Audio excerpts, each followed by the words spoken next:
தமிழகத்தைப் போல் எந்த பரபரப்புக்கும் பஞ்சமில்லாமல் வைக்கக்கூடிய மாநிலம்னு பார்த்தீங்கன்னா அது ஆந்திரா மாநிலம் தான். தமிழகத்தையும் போல் பரபரப்பாக இருக்கக்கூடிய ஒரே மாநிலம் ஆந்திரா தான். இங்கேயும் அரசியல் களம் பரபரப்பாக சூடுபிடிச்சது.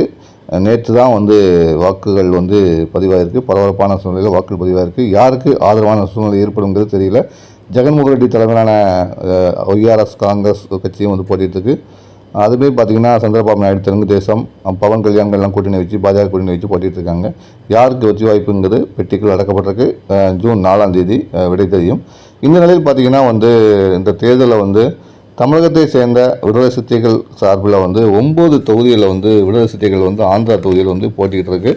இது எப்படி தமிழகத்தை தாண்டி ஒரு மற்ற மாநிலத்தில் போட்டியிடுவதற்கான வலுவான ஒரு அடித்தளத்தை விடுதலை சிறுத்தைகள் அமைச்சிருக்கு.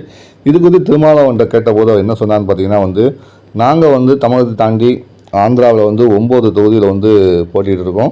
அதுக்கான பிரச்சாரத்திலையும் நான் இறங்கியிருக்கேன். எங்களை பார்த்திங்கன்னா காங்கிரஸ் கட்சியோட தேசிய அளவில் கூட்டணி வச்சுருக்கோம்.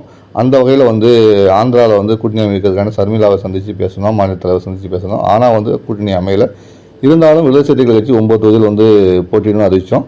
மீதி தொகுதியில் காங்கிரஸ் கட்சிக்கு நாங்கள் ஆதரவாக கொடுத்தோம். தமிழ்நாட்டில் மட்டும் இந்தியா முழுக்கவே நாங்கள் காங்கிரஸுக்கு ஆதரவாக இருக்கும். இந்தியா கூட்டணி மிகப்பெரிய வெற்றி பெறும்.